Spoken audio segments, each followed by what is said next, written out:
Hi friends! Today on CHEWS we're making an easy chestnut puree that you can incorporate to all of your holiday baking.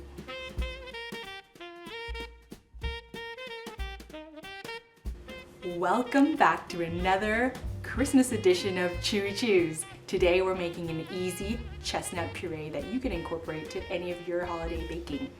Now this is our first Christmas with CHEWS and I was just thinking about what to make and I just couldn't get chestnuts out of my head, and this is the time to get fresh chestnuts anywhere. A lot of grocery stores carry it.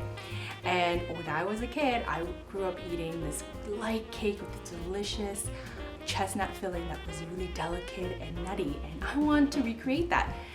So I'm making this easy chestnut puree that you can incorporate into your desserts this holiday season. And this is what you'll need: whole chestnuts, cream, milk, and sugar. Optionally, you can add a little vanilla. You start off by taking whole chestnuts and cutting them in half. You know you got a good batch of chestnuts when you open them up and you see those halves, and it's a nice solid, creamy, white to yellowy flesh.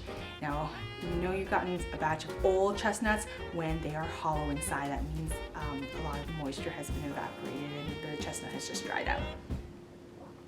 You place those chestnut halves into a steamer basket in a pan with boiling water, and you steam for about 2 to 3 minutes. After that, you take out a few at a time and you pop off the shell and the skins. And they should pop off pretty easily, and if it doesn't, the trick here is to take a pair of pliers or something that you can get a strong grip with and pinch these shells off, and the meat of the chestnuts will come out.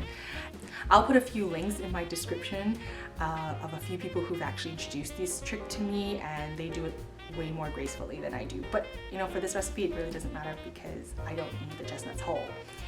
So you repeat this until all the chestnuts have been shelled, and you pop all of the chestnut meat back into the steamer and you steam for about 20 minutes. Once you've got that pan emptied, you can place the steamed chestnut meat back into the pan and cook it with the cream and milk for about 25 minutes over medium heat. What you want here is to slowly evaporate the milk and the cream and to form a nice paste. If the chestnut meat is chunky, you can break it up into smaller pieces and stir occasionally.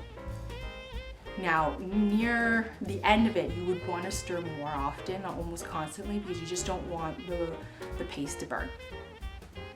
Okay, so when that's done, you allow the paste to cool, and you can place the paste and the additional milk and the sugar, and if you want, a splash of vanilla, into the food processor and blend until it's smooth, and put it into the fridge for at least an hour to allow it to set. Now this chestnut puree can make a really nice stand-in for any buttercream in any dessert. For example, here I am actually going to ice a cupcake with the paste here. And because it's for Christmas, we're going to actually put a little decoration on it, and I'm going to make a holly on this cupcake by taking 3 cranberries, and actually for the holly leaves it's arugula, and with a little bit of ice and sugar, and it looks so cute. You can definitely try this at home yourself. Chestnuts are definitely a sign of Christmas, and I hope you like our recipe here. Here are some tips that you can use to make this recipe perfect. Make sure you try to do the tip of peeling the chestnuts ahead of time in the beginning of the process like I showed you. Peeling chestnuts is quite a pain, but having that trick makes it a lot more easier. 2, you can actually freeze this recipe. Like all things you need to freeze, you can either put in a container or a Ziploc bag, but make sure there's very little air, and also you can wrap it with more plastic, so plastic wrap, and put it into some plastic bags. This gives more layers of protection from the freezer, because you know what, anything in the freezer will slowly dry out as well.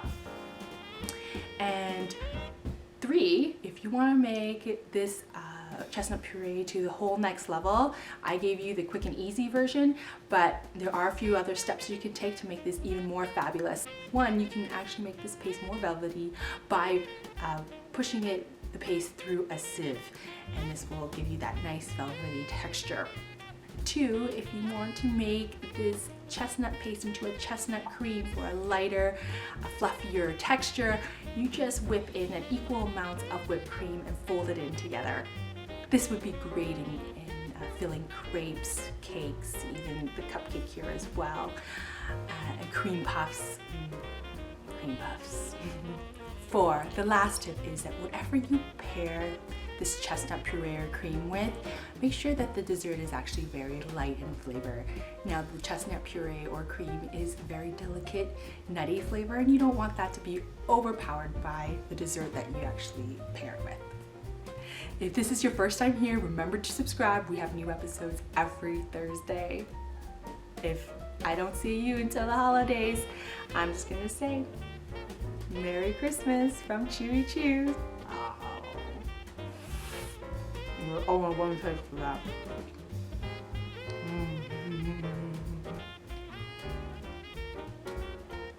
Chestnuts roasting on an open fire. Something, something nipping on my nose. Don't know any lyrics, ever. Tiny tots, or something, something.